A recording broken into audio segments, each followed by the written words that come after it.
आपका अगला एक्सरसाइज है, ये एक भी एग्जाम्पल ही है, एग्जाम्पल नंबर 4। ये भी एक अच्छा एग्जाम्पल है। इसी तरह से ये एग्जाम्पल अगर आप समझ जा रहे हैं तो आप एक्सरसाइज के क्वेश्चन को सॉल्व कर सकते हैं। जितने भी 29 क्वेश्चन है, सभी क्वेश्चन को सॉल्व कर सकते हैं। और सब मैं एग्जाम्पल्स को देख रहा हूँ आपके, ये भी ईजी है। अगर आपको ठीक से वैल्यू रखने आ रही है एक्स की, और ये फैक्टर समझ में आ गया हो, और ये डिवाइड कैसे होता है, ये डिवाइड अगर आ गई हो, तो आप इजीली क्वेश्चन को समझिए। इजीली अगर आप एग्जाम्पल को देख के सॉल्व करना चाहेंगे तो भी सॉल्व हो सकता है, राइट। तो चलिए हम एक और एग्जाम्पल पे लेके आप लोग को बताने की कोशिश करते हैं। कह रहा है कि so that x+3 is a factor of 2x² - x - 21, right. Hence factorise 2x² - x - 21, right. कह रहा है कि so that this is factor of this. मैंने बताया था पिछला भी एग्जाम्पल्स में कि यहाँ पे मैक्सिमम डिग्री कितनी है, 2 है। इसकी डिग्री पॉलिनॉमियल है, बिल्कुल है। इसकी डिग्री कितनी है, 2 है। 2 है, क्वाड्रेटिक है। इसके कितने रूट होंगे, 2 होंगे। इसके कितने फैक्टर होंगे, 2 होंगे। तो एक फैक्टर कितने देख रहा है, पिछले एग्जाम्पल्स में देखें तो 2 फैक्टर था। दोनों वो बोल रहा था कि this is factor of this polynomial, तो दोनों सेटिस्फाइड हो रहा था क्योंकि रिमाइंडर 0 आ रहा था। यहाँ पे एक दिया है, पूछा है, फैक्टर भी पूछा है। पहले पूछा है कि फैक्टर है कि नहीं, पहला। दूसरा पूछ रहा है कि इसका और फैक्टर क्या होगा, मतलब एक फैक्टर ये है तो दूसरा फैक्टर कुछ और होगा। तो पहले चेक करते हैं कि क्या this is factor of this or not.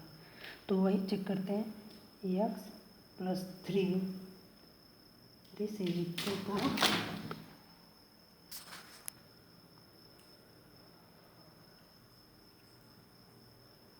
This is equal to x, this implies that x is equal to -3, right. हमारा पॉलिनॉमियल क्या है, f(x) equal to 2x² - x - 21, right. अब now putting the value of x at x equal to -3, value of polynomial is, let's see, f -3 is equal to 2 into -3² -3 -21, right. कितना हो जाएगा, 2 into 9 plus 3 -21, 18 plus 3 -21 is equal to 0. It means value of polynomial at x is equal to -3 is 0. Hence x plus 3 is a factor of fx. This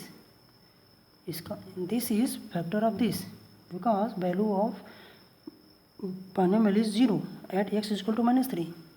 अब now we check find the factorization of this thing. इस पूरे polynomial का factorisation होगा क्या, तब factor तो है, ये तो चेक हो गया। अब पूरा फैक्टर बताइए क्या है।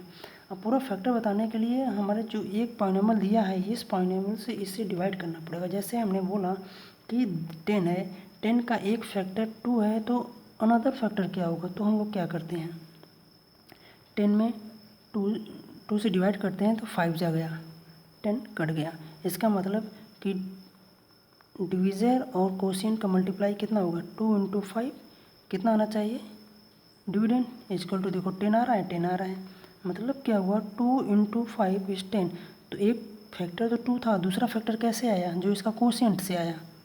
तो इसी तरह से एक फैक्टर तो ये है, दूसरा फैक्टर क्या होगा, जब हम डिवाइड करेंगे तो हमें कोशिएंट जो मिलेगा वही इसका दूसरा फैक्टर होगा। डिवाइड करके देख लेते हैं, 2x। आई होप आप लोग को समझ में आ रहा होगा, राइट। यहाँ पे अब कितना कैसे डिवाइड होता है, ये क्लास 8 की चीज़ें हैं और नहीं आ रही है। अगर भूल गए हैं तो थोड़ा ऐसे एग्जाम्पल्स देख लीजिए, और मैं अभी सॉल्व कर रहा हूँ, मेरे साथ चलिए तो सॉल्व हो जाएगा। तो यहाँ पे 2 है, राइट। यहाँ पे 2 है, इसमें कितने मल्टीप्लाई करें, 2x² आ जाए, 2x डिवाइड करें तो 2x² आ जाएगा, 2 का आपका मल्टीप्लाई इसमें हुआ, 3 का मल्टीप्लाई 2 हुआ, तो ये प्लस हो गया 6 ये एक्स हो गया। माइनस करने पे साइन चेंज हो जाते हैं, ये कट गया, माइनस माइनस प्लस हो जाते हैं, 7 एक्स हो गया, -7 एक्स हो गया, ये वैल्यू यहाँ नीचे आ जाएगी 21। अब कितने से मल्टीप्लाई करें, -7 एक्स आ जाए, तो माइनस है तो माइनस यहाँ पे 7 चाहिए, तो -7 का मल्टीप्लाई एक्स में होगा तो -7 एक्स, -7 का मल्टीप्लाई +3 में होगा तो -21 हो जाएगा। जब साइन चेंज हो जाता है माइनस करने पे, माइनस का प्लस, प्लस का माइनस, ये माइनस है तो प्लस, ये माइनस है तो प्लस, ये वैल्यू कट गए, रिमाइंडर कितना है 0।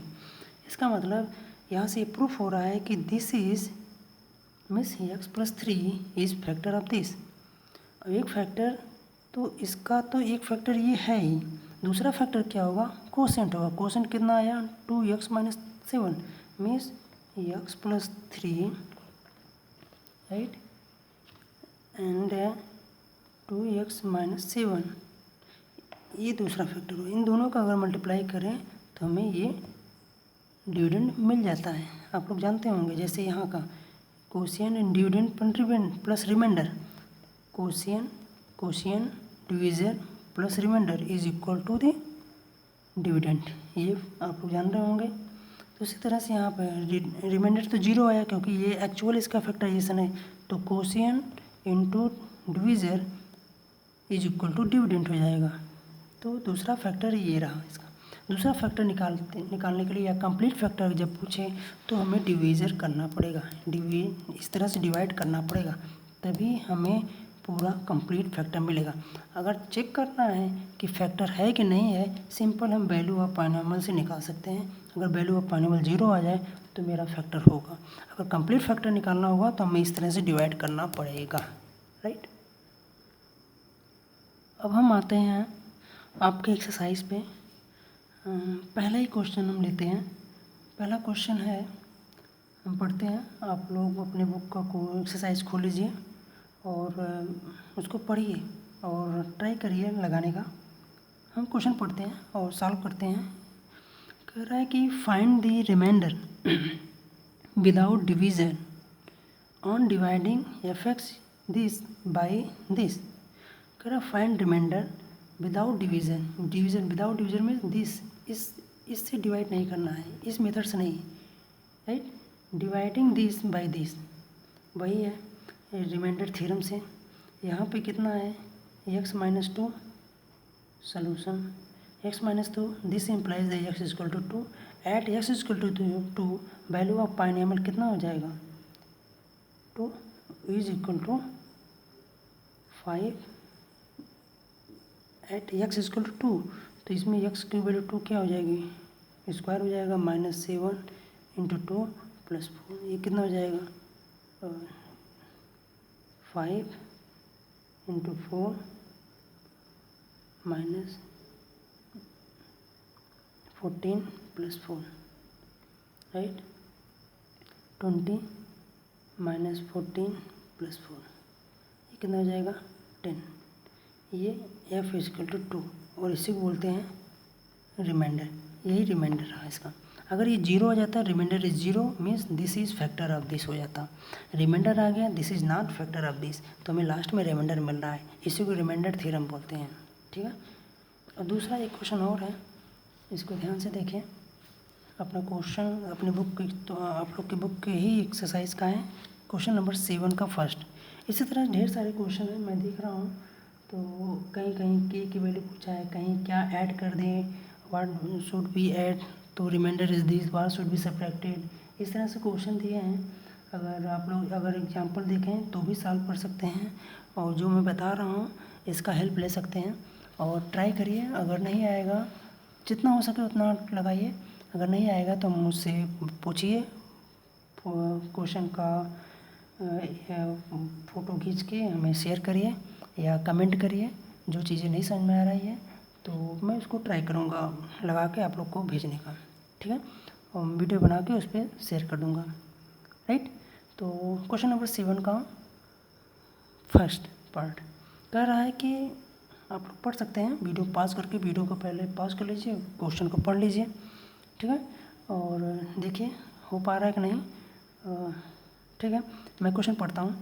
When divided by x-3 the polynomial this and this, right, दो पॉलिनोमियल है, कह रहा है इस पॉलिनोमियल से इसमें दोनों में डिवाइड करने पे कह रहा है leave the same remainder, find the value of की। क्वेश्चन को पकड़िए, कह रहा है लीव द सेम रिमाइंडर, मतलब इससे इसमें डिवाइड करने पे वही रिमाइंडर आ रहा है कि जितना इसी से इसमें डिवाइड करने पे। तो रिमाइंडर थ्योरम है क्या, remainder is equal to value of polynomial. यहाँ पे वैल्यू ऑफ पॉलिनोमियल क्या हो जाएगा, x-3, this implies that x is equal to 3, at x is equal to 3 इस पॉलिनोमियल पे वैल्यू क्या होगा। तो रख के देखते हैं x3 एट फर्स्ट पे, तो क्या आएगा, एट फर्स्ट रिमाइंडर फर्स्ट है ये, फर्स्ट पॉलिनोमियल पे at x is equal to 3 value of polynomial क्या आएगा, 3³ minus p into 3 square plus 3 plus 6, ये रहा। और now reminder 2 eight f3, reminder 2 मतलब कि पॉलिनोमियल 2 पे एट सेम, क्योंकि सेम वैल्यू से डिवाइड हो रहा है इसमें भी इसमें भी, तो x इक्वल टू 3 पे क्या होगा, वैल्यू ऑफ पॉलिनोमियल फॉर 2, तो रिमाइंडर 2 हो जाएगा। तो यहाँ पे कितना हो जाएगा, 2 इंटू 3³ माइनस 3 का square minus p plus 3 into 3 minus 6, right. तो according to question remainder first is equal to remainder 2, means this is equal to this according to question. इसमें कह रहा है कि लीव द सेम रिमाइंडर, तो remainder theorem से क्या है कि remainder is equal to value of polynomial, remainder is equal to value of polynomial at x is equal to 3 value, putting the value of x in the first equation, similarly putting the value of equation in the second equation, second polynomial, we get respectively value according to question, leave the same remainder, means remainder first is equal to remainder 2, remainder first में कितने हैं, ये divide कर, इसको solve कर लीजिए थोड़ा। तो रिमाइंडर फर्स्ट में ये 27 माइनस 9p ये plus 9 is equal to remainder 2 में मल्टीप्लाई कर लेते हैं, 2 into 27 minus 9 minus 3p minus 9 minus 6, इसको जब सॉल्व करेंगे तो हमको मिलेगा minus 6p is equal to minus 6, p is equal to 1, तो वैल्यू ऑफ p इज 1, ठीक है। देखो यहाँ पे हमें ये चेक करने के लिए थोड़ा नहीं बोला कि is a factor of this or not, लेकिन करवा तो रहा है फैक्टर है कि नहीं है, लेकिन उसी से ही हमको कुछ और करने का रहा है कि एक वैल्यू, एक वेरिएबल अगेन दे दिया है इसमें, find the value of p, लेकिन ऐसा कंडीशन दिया है, देखो यहाँ पे दिया है condition leave the same remainder, ऐसा कंडीशन दिया है कि आपको सॉल्व क्वेश्चन बन जाएगा, इससे आपको क्वेश्चन बन जाएगा। देखो यहाँ पे अकॉर्डिंग टू क्वेश्चन चले हम, फिर हमें जो पूछा है वो क्वेश्चन मिल जा रहा है, ठीक है। इस तरह से हमें ध्यान रखना होगा, कहाँ के वैल्यू पूछा, कहाँ p की वैल्यू पूछा, कहीं m की वैल्यू पूछा है। इस तरह से आपका देखें तो 25 क्वेश्चन है, 25 ये सब लगाए जा सकते हैं, सब रिमाइंडर थ्योरम पे बेस्ड ही है। तो रिमाइंडर थ्योरम बेस्ड, जैसे कोई भी और कहे कि मेरा find the factor if we divide by 2x plus 9, अगर 2x प्लस 9 से डिवाइड कर रहे हैं तो क्या होगा, पॉलिनोमियल का फैक्टर क्या होगा, रिमाइंडर क्या होगा, रिमाइंडर है कि नहीं है, फैक्टर है कि नहीं है। तो इस तरह से जैसे इससे हम डिवाइड करना चाह रहे हैं तो x की वैल्यू क्या होगी, पहले हम वैल्यू ऑफ x निकालना पड़ता है। जैसे यहाँ पे हम डिवाइड कर रहे हैं, यहाँ कह रहा है कि x-3 से डिवाइड करने पे, तो वैल्यू ऑफ x क्या होगा, तो यहाँ x की वैल्यू निकालिए, x-3 इक्वल टू 0 कर लिया करो, x इक्वल टू 3 आ जा रहा है, तो value of x equal to 3 पे इस पे देख लिए हम। इसी तरह से x माइनस 2x प्लस 9 पे इक्वल टू 0 कर लीजिए, x इक्वल टू कितना हो जाएगा 9/2, at x equal to 9/2 value of x निकालेंगे। इसी तरह से जो हमें जिससे डिवाइड करना होता है उसका हम वैल्यू ऑफ x निकाल लेते हैं, ठीक है, सीधे बायनॉमियल में रख लेते हैं, वैल्यू ऑफ पॉलिनोमियल आ जाता है। उससे हमें जो भी पूछा है अकॉर्डिंग टू क्वेश्चन हम चलेंगे, हमारा क्वेश्चन सॉल्व हो जाएगा, ठीक है। अगर आपको कोई डाउट है तो हमें बता सकते हैं। जो आप पूछेंगे मैं एक्सरसाइज बस इतने ही लगाऊंगा। अगर जो आप पूछेंगे, अगर आपको डाउट है कोई क्वेश्चन, कोई भी क्वेश्चन फैक्टराइजेशन से, मैं उसको ज़रूर सॉल्व करूँगा। आप लोग भेजिए, आप लोग सॉल्व करिए। ठीक है, थैंक यू।